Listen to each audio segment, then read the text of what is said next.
memasuki agenda selanjutnya, ya ini pengantar dari Ketua Dewan Pembina Prahipti kepada Bapak Sidney Panji Agung. Bapak Sidney juga akan memaparkan bagaimana menjadi hipnoterapis yang legal dan diakui oleh negara. Baik, langsung saja kepada Bapak Sidney, kami persilahkan. Oke, baik. Assalamualaikum warahmatullahi wabarakatuh. Selamat pagi, Bapak-bapak, Ibu-ibu. Suara saya masuk ya? Masuk, Bapak. Masuk. Oke, ini orang-orang luar biasa nih. Kebanyakan ada beberapa sudah saya kenal ya. Ada teman-teman Prahipti, kemudian juga eh, hipnoterapis profesional ada beberapa. Yang paling utama saya terima kasih kepada Coach Cita nih ya, Prahipti Sleman yang sudah. Ini luar biasa loh, mengumpulkan Bapak Ibu di hari Minggu pagi seperti ini kan sesuatu yang ini banget gitu ya. Jadi memang ketika saya diminta untuk berbagi selama setengah jam, ya maksimum setengah jam ya di acara ini, saya senang sekali nih karena pasti semangat semua ya pada hari ini ya. Lalu juga memang sebentar, Mbak Fatma ini ada suara masuk ya, boleh di mute dulu. Ya, Pak, sebentar. Oke.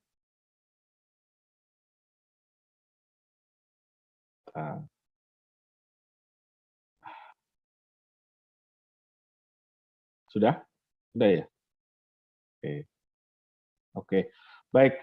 Jadi intinya kan pada hari ini saya ingin berbagi sebenarnya bukan ingin menggurui ya, tapi ingin memberikan gambaran bahwa profesi hipnoterapis itu adalah profesi yang saat ini di Indonesia sedang disorot ya, sedang disorot dalam artian bahwa saya sendiri saat ini bersama Prahipti sedang mengurus sesuatu yang penting di Kemendikbud ya. Jadi kita sedang membuat standar di sana, kemudian juga di Kemenkes juga kita sedang membuat standar karena memang sebuah profesi yang sebenarnya kalau kita bicara profesi hipnoterapis di luar negeri itu sudah lama ya, sudah cukup berkembang ya di Amerika, di Eropa gitu. Di Indonesia sendiri ilmunya baru masuk modern ya, hipnoterapi modern yang istilahnya sistem-sistem training secara massal itu baru tahun 2000-an. Jadi masih baru sebenarnya, masih remaja lah, masih anak-anak. Dan ternyata walaupun 2000-an gitu ya, tercatat di database saya saja kalau bicara IBH ya, di database IBH itu ada 30.000 mereka yang sudah pernah terpapar ya. Terpapar itu artinya sudah pernah belajar, sudah pernah ikutin training gitu ya, terlepas sekedar kolektor sertifikat gitu ya, hanya mengumpulkan sertifikat atau benar-benar menjadi praktisi, ya itu kira-kira udah 30.000. Nah saat ini makanya disorot oleh pemerintah ya, pemerintah Indonesia, karena kan mulai ada yang istilahnya beriklan kurang etis, kemudian berpraktik juga kurang etis dan lain sebagainya. Nah selain itu memang kabar gembiranya, ya profesi hipnoterapi adalah profesi yang tanda kutip seksi ya. Jadi di dunia barat ya, Asia Pasifik, di Korea, saya tahu di Jepang, di China dan lain sebagainya, itu adalah profesi yang trennya sedang meningkat gitu ya. Kenapa? Karena pada saat ini banyakkan kecenderungan di dunia ini orang mencari pola-pola penyembuhan tanda kutip alternatif ya, bukan alternatif yang harus terkait dengan perdukunan ya, tapi yang lebih ada citra pendekatan yang lebih manusiawi, pendekatan yang tidak terlalu akademis dan lain sebagainya ya, yang mungkin menekankan pada aspek self healing gitu ya. Jadi itu sebuah proses atau sebuah profesi yang memang trennya cenderung meningkat gitu ya. Sehingga profesi ini makin lama makin berkembang. Dan di Indonesia sendiri, ya saya sempat ngobrol sama seseorang yang pernah melakukan penelitian secara kualitatif ya waktu itu, mengatakan bahwa dugaan kita 10 nggak sampai mungkin 10 tahun ke depan profesi ini akan booming ya. Jadi kalau memang kita ingin masuk ke dalam dunia hipnoterapi, menjadi praktisi hipnoterapi, inilah saatnya gitu ya. Ketika apa? Proses semua dimudahkan ya. Dimudahkan dalam arti bahwa Prahipti punya mekanisme sidang gitu. Nanti saya jelaskan sedikit ya, saya punya materi presentasi ya. Yang tujuannya bukan untuk mempersulit ya, tapi justru ingin merangkul, membina ya praktisi yang sudah praktik tapi belum punya legalitas, atau mereka yang benar-benar junior nih, dari orang Jawa bilang nol putul gitu ya, belum ada ilmunya sama sekali, itu sampai bisa memegang surat izin praktik sampai bisa berpraktik gitu ya. Jadi semangat utamanya adalah pembinaan gitu ya. Nah, itu sesuatu yang kita mudahkan semua dalam proses-proses awal ini gitu, dalam proses ketika kita sedang proses peralihan dari mulai mengenalkan di masa-masa IBH tahun 2000-an sampai beberapa tahun terakhir kita mulai mengenalkan, saat ini kita sudah mulai menata ya profesi hipnoterapi ini ya. Dan satu hal lagi yang juga sudah lulus ujian gitu ya, ujian kehidupan gitu ya, bahwa profesi hipnoterapi adalah profesi yang boleh dibilang itu tahan atau anti krisis ya. Jadi ketika sebelum, saya ingat sekali sebelum COVID itu saya beritahu secara personal ya bahwa saya punya bisnis pelatihan. Pelatihan saya mungkin 50% terkait dengan hipno, 50% lagi non hipno yang berkaitan dengan corporate gitu ya, pelatihan-pelatihan motivation dan lain sebagainya. Begitu COVID terjadi, yang saat itu benar-benar drop itu adalah pelatihan-pelatihan terkait dengan perusahaan ya. Itu benar-benar drop. Karena perusahaan itu kan sedang cari selamat sekarang ya. Yang bisa hidup masih tetap bisa hidup, sedang memotong anggaran gitu ya supaya bisa survive. Yang nggak bisa survive ya benar-benar bubar gitu ya. Jadi memang budget pelatihan banyak yang tersingkir gitu. Tapi yang menarik di sisi hipno justru malah makin banyak orang gitu ya, baik yang mau berlatih maupun yang membutuhkan bantuan gitu ya. Karena kan makin banyak orang stres gitu ya. Makin banyak orang stres, tanda kutip ya, hipnoterapi itu makin ramai gitu. Kenapa? Setiap hari dulu sebelum COVID itu ya, setiap hari itu kasus berganti-ganti, kasus ini, kasus itu ya. Karena saya juga punya izin praktik ya. Jadi ada aja yang datang ya, kalau nggak di asisten saya atau di partner saya, akhirnya ke filter masuk ke saya, itu beragam. Tapi begitu masuk ke masa COVID ya seputar-seputar, tidak bisa tidur, cemas berlebih karena COVID gitu ya, karena ini dan lain sebagainya, hal-hal yang terkait dengan itu gitu. Jadi saran saya sih memang tidak ada salahnya, dan pasti ya ada rencana besar gitu yang kita sendiri nggak tahu, mungkin kekuatan dari semesta atau apapun itu namanya gitu, yang sampai mendorong Bapak Ibu sekalian, entah itu sebagai tamu di sini gitu ya, karena ngefans sama Coach Sita kita ini gitu ya, atau karena memang eh, orang yang pengen tahulah kayak apa sih sebenarnya hipnoterapi, apa sih yang mau disosialisasikan, apapun itu alasannya, pasti ada sesuatu yang sudah direncanakan atau terencana untuk hadir di sini gitu ya. Nah, saya minta waktu sedikit ya, Bu Fatma ya, untuk share screen sebentar ya. Oke, Boleh siap Bapak. boleh diizinkan. Monggo Bapak. Uh, jadi ya sudah, oke. Bentar ya, saya ada ada materi. Saya ingin memberikan gambaran aja sedikit ya, karena sudah bisa dilihat belum? Sudah ya? Sudah Bapak. Sudah Sudah ya? terlihat. Sebentar.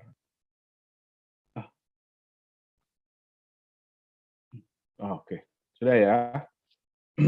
Baik. Nah, jadi saya perlu waktu kira-kira beberapa menit saja untuk memberikan gambaran secara utuh ya. Nanti sisanya tugasnya Coach Sita dan Pak Anies ya, untuk berbagi tentang apa sih konsep, apa sih tentang hipnoterapi dan lain sebagainya.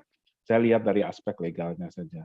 Jadi saat ini ya boleh dibilang bahwa Prahipti adalah salah satu organisasi profesi resmi yang menjadi payung perlindungan praktisi dan masyarakat luas. Ya.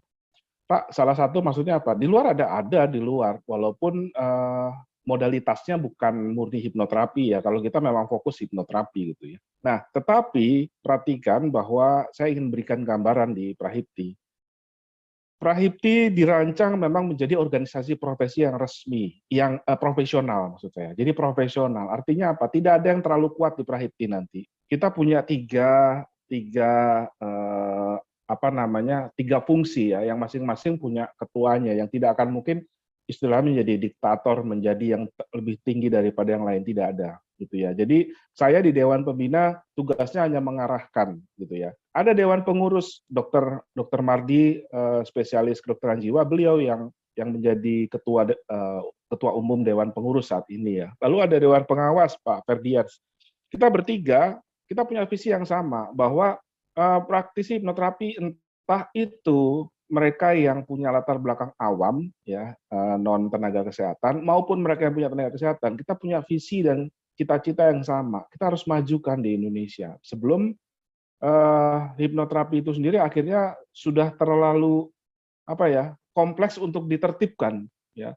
Ibaratnya kayak angkutan umum gitu, angkutan kota udah nggak bisa diapa-apain gitu ya, tapi masih ngasilin duit gitu ya, tapi mau ditertibkan juga susah gitu ya. Jangan sampai seperti itu. Dan ditertibkan itu bukan berarti dipersulit ya, bukan. Justru dibina sama-sama gitu ya. Nah, jadi memang kita rancang bahwa Prahipti ini harus bergerak masing-masing punya komponen ya di seluruh Indonesia. Jadi kalau Sleman aktif ya Sleman harus kuat di sisinya. Nah, orang Sleman di bawah Coach Sita mungkin ya bisa berkembang nanti punya pembina, punya apa segala macam. Itu adalah satu fungsi yang memang harus dikembangkan terus di Prahipti ya. Seperti itu gitu ya. Nah, lalu kita punya program di tahun 2021 ya. Ini mungkin akan digeser sedikit ke 2022 ya, karena COVID. Jadi ini program ini sebenarnya dari tahun 2020 ya, dirancang 2019 untuk berlangsung 2020 gitu ya. Lalu di 2021-nya ditambah dengan tipnya. Nah, kita punya program namanya Tanata, yang singkatan dari mendata, membina, dan menata. Ya. Jadi kita sudah mendata nih, yang saya bilang tadi bahwa kita punya database kira-kira 30.000 orang gitu ya. Kemudian yang sudah bergabung dengan Prahipti udah ada berapa ribu orang gitu ya. Ini tugas pengurus memang. Ya. Jadi secara struktural ya pengurus-pengurus di wilayah ya entah itu di DPC, DPD itu adalah mendata praktisi-praktisi yang sudah legal maupun belum gitu ya. Nah, kemudian kita juga menjalankan fungsi pembinaan. Nah, yang saat ini mungkin sudah pernah dengar di Prahipti itu ada istilah pembimbing. Ya, Coach Sita di sini juga seorang pembimbing. Artinya apa? Kita bukan cuma menciptakan kolam, kita bukan cuma mau menguji, kita bukan cuma mau menertibkan. Kita itu ingin membimbing dan membina. Ya, kenapa?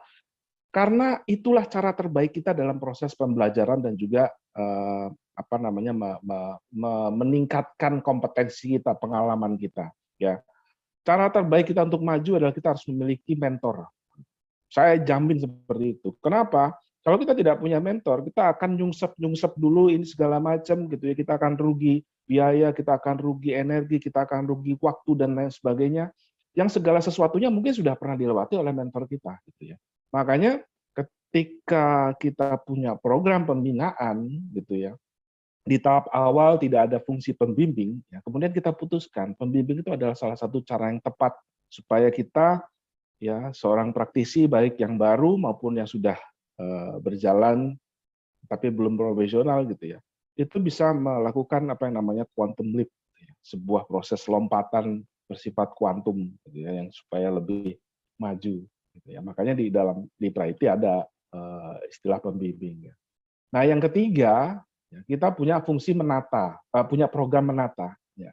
Tahun 2019 kita bentuk komisi di bawah Dewan Pembina, yaitu Komisi Standar Kompetensi, yang saat ini diketuai oleh Dr. Bambang, beliau orang Kemendikbud ya, yang memang sudah mendedikasikan waktu untuk membantu proses berkembangnya standar kompetensi kita di Prahipti. Ya, dan saat ini ya, kerja keras beliau juga kita sudah dalam tahap finalisasi, sedang merancang kurikulum ya di Kemendikbud yang sebentar lagi akan menjadi salah satu standar yang akan digunakan secara nasional di Indonesia. Ya, makanya saya bilang kalau mau jadi hipnoterapis ini saat yang tepat ya. Apalagi di zaman Covid seperti ini kan segala dipermudah ya. Kalau enggak tanya Coach Sita itu di zaman dulu non Covid suruh datang ke Jakarta itu ya. Harus ini segala macam ya, di luar ongkos waktu dan energi gitu ya. Jadi itulah kesempatannya. Dan tahun 2021 ya, kemungkinan juga digeser ke 2022. Kementerian Kesehatan sedang memang meminta ya bahwa praktisi hipnoterapi itu untuk ditertibkan. Ya. Dalam bentuk apa? Satu, dalam bentuk himbauan. Ya. Yang kedua, kalau masih nakal ya dalam bentuk pelaporan, gitu ya. Entah itu pelaporan bisa ke Dinkes atau Kemenkes atau bahkan mungkin ke aparat hukum ya kalau memang hal tersebut sudah masuk kategori melanggar hukum ya. Jadi sebelum itu menjadi kenyataan gitu ya, sebelum itu menjadi sebuah proses yang akan distandarkan dalam waktu dekat gitu ya. Silakan kita bisa belajar bersama-sama, kita bisa meningkatkan kompetensi kita sama-sama, melegalkan praktik kita sama-sama, entah itu yang baru nol, mulai dari nol maupun yang sudah jalan. Ya. Nah, ini saya hanya beri gambaran aja surat yang menunjukkan bahwa Privity sebagai organisasi mitra resmi kementerian ya, bahwa kita sudah dapat surat Dirjen Pelayanan Kesehatan, yaitu eselon 1 di Kemenkes, ya, bahwa Prahipti adalah perkumpulan praktisi hipnosis dan hipnoterapi Indonesia berhak mengeluarkan surat rekomendasi praktik ya untuk kategori hipnoterapi ya. Nah, kemudian ini dasar hukum ya. Jadi ini sebenarnya nanti materi pembimbing ya, Coach Sita ini kerjanya nanti memberi pemahaman kepada anak-anak bimbingannya ya atau teman Siap, Pak. belajarnya. Ya, tentang dasar hukum. Jadi bahwa praktik hipnoterapi itu sebenarnya sudah diakui oleh pemerintah gitu ya dan sudah ada di bawah binaan dan dalam lingkup Kementerian Kesehatan, Direktorat Pelayanan Kesehatan, Direktorat Pelayanan Kesehatan Tradisional. Ya, kenapa namanya tradisional? Ya karena Undang-Undang Kesehatan kita ya, pilihannya hanya tradisional atau ya non tradisional ya, non tradisional dan itu untuk masuk ke dalam proses menghilangkan kata tradisional itu sebuah perjalanan yang harus mengubah undang-undang minimal gitu ya, dan itu bukan proses yang mudah. Makanya saat ini kita sudah dinaungi dan dibina saja kita sudah senang sekali ya, karena ini adalah bagian dari pengakuan pemerintah terhadap praktik kita gitu ya. Ini juga mengenai poin-poin penting dalam Permenkes. Ini juga materi bimbingan ya. Nanti kita harus paham, kita harus tahu apa yang harus kita kuasai, apa yang harus kita pahami gitu ya tentang konsep-konsep, bukan konsep, maksudnya tentang peraturan-peraturan yang ada. Nah ini contoh ya, ini contoh suasana sidang. Jadi ini pra-COVID ini ya, jadi sebelum COVID. Ya. Ada satu orang peserta sidang, kemudian ada beberapa penguji gitu ya. Dan tolong jangan dilihat bahwa sidang ini menakutkan ya, enggak. Gitu ya. Sidang itu sebenarnya hanya ingin memastikan bahwa para peserta itu tahu ya etika dalam praktik, kemudian tahu standar pelayanan yang paling penting ya. Jadi kita lebih melihat unsur tanggung jawab dan sikap itu jauh di atas segalanya ya. Jadi kalau dalam proses pembelajaran atau pendidikan itu kan ada 4 hal yang kita lihat ya. Sikap, tata nilai, tanggung jawab, pengetahuan, dan kemampuan. Ya, sidang ini paling utama menyoroti apa? Ya. Ini ada ya. Ada yang lewat barusan ya. Jadi sidang ini yang paling utama adalah menyoroti bagian sikap, tata nilai, dan tanggung jawab. Itu yang paling penting gitu ya. Jadi etika, moral kita tanggung jawab kita dalam menangani klien. Kalau masalah pengetahuan, masalah kemampuan, apa yang bisa kita harapkan dari mereka yang baru gitu ya. Jangankan yang baru, kita yang udah praktek 15-20 tahun aja pengetahuan, kemampuan kita masih harus diasah terus gitu ya. Jadi bukan itu yang kita ingin lihat. Wah, saya nggak ngerti teorinya. Lah kalau hipno itu kan jelas sebenarnya. Nggak ngerti teori, tapi kalau tek gitu orang bisa tidur itu kan dari sisi kemampuan sudah bisa dilihat sama-sama ya. Sebenarnya ya. Artinya kan hipno itu kan skill ya. Sesungguhnya skill, bukan teori tok gitu ya. Bukan apa yang di atas kertas. Ya. Kita sudah belajar 5 hari, 100 jam, 100 hari, 100 tahun sekalipun gitu ya. Tapi kalau kita nggak pernah mempraktikannya, nggak pernah mencoba, nggak memberanikan diri ya percuma saja gitu ya. Gitu. Nah kembali ke sidang ini ya, jangan dilihat sebagai sidang perkara gitu ya. Jadi bukan sesuatu untuk menjudge atau menghakimi, bukan ya. Jadi malah banyak dari para penguji itu belajar dari sisi ya dari proses sidang ini karena kan masing-masing punya ciri khas, masing-masing punya kelebihan gitu ya. Praktisi-praktisi misalkan seorang perawat yang menerapkan hipnoterapi di dalam dunia keperawatan itu pasti mencengangkan atau sesuatu yang baru bagi saya atau kami yang tidak memiliki background tenaga kesehatan misalkan. Itu keren gitu. Oh, bisa ya ternyata begitu ya. Oh, bisa ya. Itu sebuah proses pembelajaran yang berlangsung sangat sangat dinamis gitu ya. Kebetulan aja fotonya diambil lagi serius. Ini mereka lagi belajar semua ini ya di sini. Oke. Nah, kemudian di masa Covid gitu ya. Kita sidang itu berlangsung melalui Zoom. Jadi kita lebih santai lagi, lebih tenang lagi gitu ya. Terus seperti yang saya bilang tadi dengan adanya Zoom seperti ini gitu ya. Mereka yang dari pelosok, mereka yang tidak memiliki punya keterbatasan biaya dan lain sebagainya itu sangat diuntungkan sebenarnya. Dan sebenarnya proses-proses seperti ini justru oleh pemerintah sedang digalakkan. Artinya digalakkan dalam arti ya kalau memang proses itu bisa dilangsungkan secara jarak jauh ya kenapa harus offline gitu ya. Jadi ketika saya kan punya izin di Disdik Jaksel gitu ya. Saya bilang ke peniliknya, Bu, maaf nih, kita pelatihan sekarang online semua, Bu. Loh, harus itu. Malah kalau offline saya jewer nanti katanya. Memang proses-proses seperti ini sedang digalakkan gitu ya. Artinya bukan sesuatu yang kok jadi prosesnya jadi online ya. Itu bukan sesuatu yang jadi hambatan buat kita gitu ya. Karena pada dasarnya kan banyak hal-hal yang tetap bisa kita potret, bisa kita lihat dari peserta sidang gitu ya. Baik itu acara yang berlangsung offline maupun online gitu ya. Oke, lalu ada tata cara sidang dan sumpah profesi yang menjadi dasar nanti ujung-ujungnya ya. Setelah sidang selesai, kita ambil sumpah, akan mendapatkan surat rekomendasi. Surat rekomendasi itu akan kita bisa gunakan untuk mengurus surat izin di Dinas Kesehatan setempat. Ya.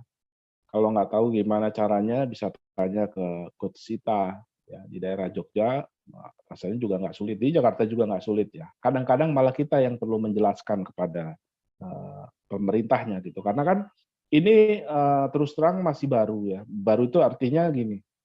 Memang hipnoterapi sudah sudah diakui, dibina oleh Kementerian Kesehatan dari 2010 ya, dari zaman IBH dulu. Tapi surat itu, ya surat secara resmi bahwa hipnoterapi itu masuk secara hitam di atas putih itu baru 2019 gitu ya. Jadi bisa jadi nanti kita yang menjelaskan kepada Dinas Kesehatan misalkan. Kita yang membawa surat-suratnya, kita yang memberitahu dan lain sebagainya. Dan kalau ada hambatan nanti bisa minta bantu ke pusat atau ke pengurus daerah gitu ya. Jadi ini nanti tugasnya Coach Sita ya, saya skip juga ya. Baik. Nah, bagaimana Pak kalau saya ingin menjadi anggota atau ingin mengikuti pembinaan ya? Kita bisa memilih, kita bisa mendaftarkan diri atau memilih pembimbing ya kalau memang kita ingin menjadi praktisi hipnoterapi itu secara daring melalui prahipti.org atau secara luring dengan menghubungi pembimbing untuk peroleh formulir pendaftaran. Ya, kalau saran saya dari awal udah punya pembimbing gitu ya. Jadi misalkan daftar saya melalui Coachita lah. Karena Coachita nanti pasti yang kalang kabut gitu ya, yang tergopoh-gopoh ya Coach ya. Siap.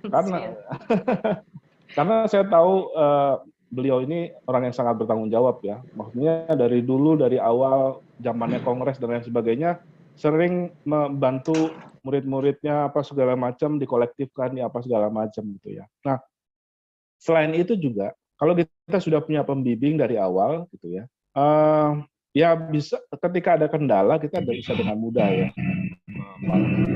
akses atau mendapatkan bantuan dan lain sebagainya gitu ya. Saya rasa itu saja ya. Saya tidak akan banyak menjejali peserta dengan hal-hal yang mungkin dengar sidang aja ada orang bilang saya dengar sidang aja merinding Pak gitu ya. Merinding kan. Saya bilang merinding tapi ngeri-ngeri sedap saya bilang. Nanti kalau udah lewat pasti punya hubungan yang akrab dengan orang-orang yang menyidang Anda gitu ya. Karena itu kesempatan kita untuk berkenalan. Mungkin nanti Coach akan cerita ya siapa yang menguji kita. Master penguji kita bukan orang sembarangan ya. Mereka tokoh-tokoh di bidangnya ya. Ada dari ada apa namanya dokter dari keperawatan, ada SPKJ, spesialis kedokteran jiwa, ada psikolog-psikolog terkenal. Yang rata-rata mereka semua bukan rata-rata, semuanya tahu bahwa visi kita bukan untuk menguji, tapi visi kita adalah membina, gitu ya, membimbing. Ya, kita ingin bahwa praktisi atau hipnoterapis ini menjadi profesi yang mulia, yang menjadi ladang pahala, yang tidak ada cara lain supaya visi itu tercipta adalah dengan menyamakan persepsi, ya, menyamakan pemahaman tentang etika, moral, dan teknis-teknis pelayanan. Itu saja. Baik, terima kasih dari saya. Saya kembalikan lagi kepada Ibu Fatma. Terima kasih juga Coach Sita. Baik, terima kasih Bapak Sidney. Terima kasih Pak untuk ilmunya, sangat bermanfaat ya, terutama bagi Bapak Ibu sekalian yang baru saja mengenal hipnoterapi atau tertarik untuk mengenal lebih jauh mengenai ilmu hipnoterapi ya, apalagi ingin praktek gitu ya. Dan baru saja kita belajar dari penjelasan yang diberikan oleh Bapak Sidney, sedikit kilasan mengenai dasar hukum praktik dan berbagai aturan yang ada ya sehubungan dengan praktik hipnoterapi. Kemudian bagaimana sih jadi hipnoterapis yang benar-benar legal dan diakui oleh negara? Tentunya bukan hanya diakui oleh tetangga dan keluarga ya. Nah, selanjutnya memasuki acara ini.